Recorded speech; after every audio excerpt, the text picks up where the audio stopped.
ಜನಶ್ರೀ ನ್ಯೂಸ್ಗೆ ಸ್ವಾಗತ. ನಾನು ನಿತಿನ್ ಮಂಜುನಾಥ್. ಗುಂಡಿಗಳ ಗರ್ಭದಲ್ಲಿ ಜಮಖಂಡಿ. ಬಾಗಲಕೋಟೆ ಜಿಲ್ಲೆಯ ಜಮಖಂಡಿ ನಗರದಲ್ಲಿ ಅಭಿವೃದ್ಧಿ ಮಾತುಗಳ ಮಧ್ಯೆ ಜನರು ನರಕ ಅನುಭವಿಸ್ತಿದ್ದಾರೆ. 2 ವರ್ಷಗಳಿಂದ ರಸ್ತೆ ಆಗದೆ ಗುಂಡಿಗಳಲ್ಲೇ ಜನರ ಜೀವನ ಸಾಗ್ತಿದೆ. ಇದು ರಸ್ತೆನಾ ಇಲ್ಲ ಅಪಾಯದ ಹಾದಿನ ಅನ್ನುವಂತಹ ಪ್ರಶ್ನೆ ಈ ರಸ್ತೆಗಳನ್ನು ನೋಡಿದ್ರೆ ಹುಟ್ಟುತ್ತೆ.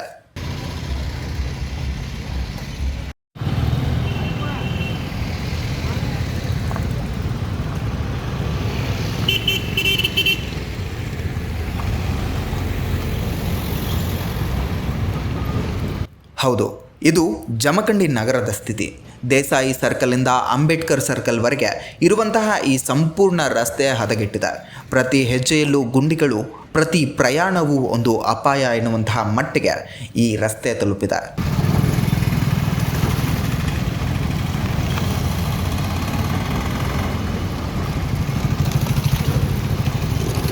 ಈ ರಸ್ತೆಯಲ್ಲಿ ಓಡಾಡಬೇಕಾದ್ರೆ ಧೈರ್ಯ ಬೇಕು, ಇಲ್ಲದಿದ್ದರೆ ಅಪಘಾತ ಖಚಿತ ಅಂತಿದ್ದಾರೆ ಸ್ಥಳೀಯರು. ಗರ್ಭಿಣಿಯರು, ಹಿರಿಯರು ಅಥವಾ ಮಕ್ಕಳು ಈ ರಸ್ತೆಯಲ್ಲಿ ಓಡಾಡೋದು ಕಷ್ಟ ಎನ್ನುವಂತಿದೆ. ಈ ಬಗ್ಗೆ ಮಾತನಾಡಿದ ಅಲ್ಲಿನ ಸ್ಥಳೀಯ ಮುಜಾಹಿದ್ ಆದಿಲವರ್ ಅವರು, ದೇಸಾಯಿ ಸರ್ಕಲ್ನಿಂದ ಅಂಬೇಡ್ಕರ್ ಸರ್ಕಲ್ವರೆಗೆ ರಸ್ತೆ ಸಂಪೂರ್ಣವಾಗಿ ಹಾಳಾಗಿದೆ. 2 ವರ್ಷಗಳಿಂದ ಇದೇ ಪರಿಸ್ಥಿತಿ. ಸಾಕಷ್ಟು ಬಾರಿ ಮನವಿ ಕೊಟ್ಟಿದ್ದೀವಿ, ಆದರೂ ಕೂಡ ಯಾರೂ ಗಮನ ಕೊಡ್ತಿಲ್ಲ. ರಸ್ತೆ ಸಮಸ್ಯೆ ಮಾತ್ರವಲ್ಲ, ಇದರಿಂದ ಆರೋಗ್ಯದ ಸಮಸ್ಯೆಗಳು ಹೆಚ್ಚಾಗ್ತಿದೆ.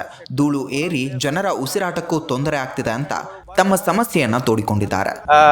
ಅಧಿಕಾರಿಗಳಿಗೂ ಫೋನ್ ಹಚ್ಚಿದ್ರೆ ಅಧಿಕಾರಿಗಳು ನಮ್ಮ ಫೋನ್ಗಳು ಬ್ಲ್ಯಾಕ್ ಲಿಸ್ಟ್ನಾಗ ಹಾಕಿಬಿಡ್ತಾರ. ಅವರು ಫೋನ್ಗಳು ರಿಸೀವ್ ಮಾಡಂಗಿಲ್ಲ. ಸಾಹೇಬ್ರ ಇಲ್ಲಿ ಅಸ್ತಮ ಆಗಾಕತೈತಿ, ಮಿಸ್ತ್ರಿಗಳು ಆಮ್ಯಾಗ ಇಲ್ಲಿ ಉದ್ಯೋಗಸ್ಥರು ಭಾಳ ಅವ್ರಿಗೆ ಜೀವನಕ್ಕೆ ಭಾಳ ಅಸ್ತಮಕ್ಕೆ ಹೋಗೋ ಪರಿಸ್ಥಿತಿ ಬಂದೈತಿ. ಡಸ್ಟ್ ಭಾಳ ಹೇಳಾಕತೈತಿ ಅಂತ ಹೇಳಿದ್ರು ಅವ್ರು ಏನು ಮಾಡಾಕತ್ತಾರಂದ್ರೆ ಅಧಿಕಾರಿಗಳು ಅದಕ್ಕೆ ಯಾವುದೂ ಕೇರನ್ನು ತೊಗೋತಾ ಇಲ್ಲ.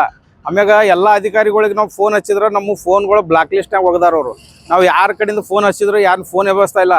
ಅದ್ರೊಳಗೆ ಕಾಸು ಅಂತೇಳಿ ಹೇಳ್ಬೇಕಂದ್ರೆ ನಮ್ಮ ಹಿರೇಮಠ PWD ಸಾಹೇಬಂತೂ ಒಟ್ಟ ಕೇರ್ ಮಾಡತ್ತಿಲ್ಲ.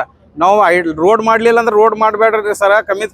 ಈ ಬಗ್ಗೆ ಮಾತನಾಡಿದ ಅಲ್ಲಿನ ಮತ್ತೊಬ್ಬ ಸ್ಥಳೀಯ ಯೂನಿಸ್ ಖಾದರ್ ಅವರು, ರಸ್ತೆ ಹಾಳಾಗಿರೋದ್ರಿಂದ ಧೂಳು ತುಂಬಾ ಬರ್ತಿದೆ. ಇದರಿಂದ ಶ್ವಾಸಕೋಶ ಸಮಸ್ಯೆ, ಕಣ್ಣಿನ ತೊಂದರೆ ಆಗ್ತಿದೆ. ಮಕ್ಕಳು, ಹಿರಿಯರು ತುಂಬಾ ಕಷ್ಟಪಡ್ತಿದ್ದಾರೆ ಅಂತ ಹೇಳ್ತಿದ್ದಾರೆ. ನಮಸ್ಕಾರ ಸರ್. ದೇಸಾಯಿ ಸರ್ಕಲ್ ಇಂದ ಮಾಳಿ ಪಂಪ್ ದಾಟಿ ಏನೈತ್ರಿ, ರೋಡ್ ಅಂತೂ ಭಾಳ ಹದಗೆಟ್ಟು ಹೈದರಾಬಾದ್ ಆಗೈತೆ ಸರ್. ಇದರಿಂದ ಏನೈತಿ, ನಮ್ಮ ಆರೋಗ್ಯಕ್ಕೆ ಭಾಳ ತೊಂದರೆ ಆಗತ್ತೈತ್ರಿ. ನಮ್ಮ ಕಣ್ಣುಗಳು ನೋಡ್ರಿ ಸರ್, ನಾವು ಏನೈತಿ ಒಳ್ಳೆ ಡಾಕ್ಟರ್ಗೆ ದವಾಖಾನಿಗೆ ರೊಕ್ಕನ ಹಾಕೋದಾಯ್ತ್ರಿ. ಆಮೇಲೆ ಶ್ವಾಸಕೋಶ ತೊಂದರೆ ಆಗತ್ತೈತ್ರಿ. ಆಲ್ಮೋಸ್ಟ್ ಅಲ್ಲಿ ಎಲ್ಲ ಬಾಂಧವ್ರಿ ನಿಂತಾರಿ, ಎಲ್ಲ ನಾವು ಇದೆಲ್ಲ ಕೆಲಸ ಮಾಡೋರಿ. ಇದರಿಂದ ನಮಗೆ ಭಾಳ ತೊಂದರೆ ಆಗತ್ತೈತಿ ಸರ್. ನಮ್ಮ ಉದಯ್ ಸರ್ ಅವರು ಈ ಒಂದು ಬಿಟ್ಟು 2 ಸಲ ಎಲ್ಲ ಅಧಿಕಾರಿಗಳು ಮಾತಾಡ್ಯಾರ್ರಿ, ಎಲ್ಲ ಹೇಳ್ಯಾರ್ರಿ. ಏನು ಮಾಡಿದ್ರು ಅವರು ರೆಸ್ಪಾನ್ಸ್ ಕೊಡತ್ತಿಲ್ಲ ಸರ್. ಈ ಬಗ್ಗೆ ಮಾತನಾಡಿದ ಅಲ್ಲಿನ ಮತ್ತೊಬ್ಬ ಸ್ಥಳೀಯ ಅಂಗಡಿ ಮಾಲೀಕ, ಇದರಿಂದ ವ್ಯಾಪಾರಿಗಳಿಗೂ ಸಂಕಷ್ಟ ಅನುಭವಿಸುವಂತಾಗಿದೆ. ವಾಹನಗಳು ಹೋದಾಗ ಕಲ್ಲುಗಳ ಪುಡಿ ಅಂಗಡಿಯೊಳಗೆ ಬರುತ್ತೆ.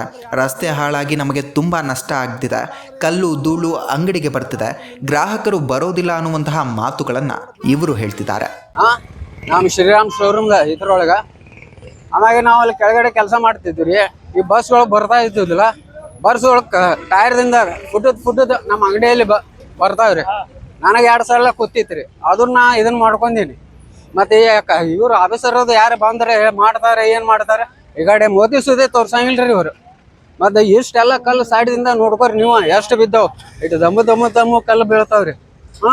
ಅದನ್ನೆಲ್ಲ ಕ್ಲಿಯರ್ ಮಾಡಿ ಕೊಡ್ಬೇಕಂತ ಅಷ್ಟೇ ರೀ ನಮ್ಗೆ. ಸಂಗಪ್ಪ ಮೈಗೂರ್ರಿ. ಮಹಾರಾಷ್ಟ್ರ, ವಿಜಯಪುರ, ಗೋವಾ, ಬೆಳಗಾವಿ ಸಂಪರ್ಕದ ಪ್ರಮುಖ ರಸ್ತೆ ಇದಾಗಿದ್ರೂ ಕೂಡ ಇಂತಹ ದುಸ್ಥಿತಿ ಮುಂದುವರೆದಿದೆ. ನಿತ್ಯ ಸಾರಿಗೆ ಬಸ್ಗಳ ಸಂಚಾರವೂ ಇದೇ ಮಾರ್ಗದಲ್ಲಿ ನಡೀತಿದೆ. ಲೋಕೋಪಯೋಗಿ ಇಲಾಖೆ ಮತ್ತು ನಗರಸಭೆಗೆ ಹಲವಾರು ಬಾರಿ ಮನವಿ ಮಾಡಿದರೂ ಕೂಡ ಯಾವುದೇ ಸ್ಪಂದನೆ ಸಿಗ್ತಿಲ್ಲ ಅಂತ ಸಾರ್ವಜನಿಕರು ಆಕ್ರೋಶ ವ್ಯಕ್ತಪಡಿಸುತ್ತಿದ್ದಾರೆ. ಜನರ ಜೀವದ ಜೊತೆ ಆಟವಾಡ್ತಿರುವಂತಹ ಈ ರಸ್ತೆ ಇನ್ನೆಷ್ಟು ದಿನ ಇಂತಹ ನಿರ್ಲಕ್ಷ್ಯ? ಅಧಿಕಾರಿಗಳು ಎಚ್ಚೆತ್ತುಕೊಳ್ಳುವರ ಅಥವಾ ಇನ್ನೂ ಅಪಘಾತಗಳು ನಡೆದ ನಂತರವೇ ಕ್ರಮ ಕೈಗೊಳ್ಳುವರ ಕಾದು ನೋಡಬೇಕಾಗಿದೆ.